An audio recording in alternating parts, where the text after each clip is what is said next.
malaha laguma sheegin shakhsiyadda dabeecad wanaagga xarafka ga ku suntan maantaba ogow haddii lagu dhaho gubaad guuleyd geedi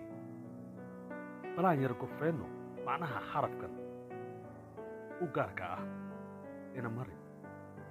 waa qof daacad ah waa shakhsi degan waa ruux deeqsiya waa qof farxaan waa qof maskax furan waa qof naxariis badan waa ruux indheer garad ah waa ruux ku fiican xidhiidhka qoyska asxaabtiisa iyo weliba bulshadu la noolyahay waa shakhsi firfircoon balaan yara midacsanno dhinaca taban ee xarafka ga cidna ma aaminsana aan ka ahayn naftiisa weliya kuma ficno xallinta mushkiladaha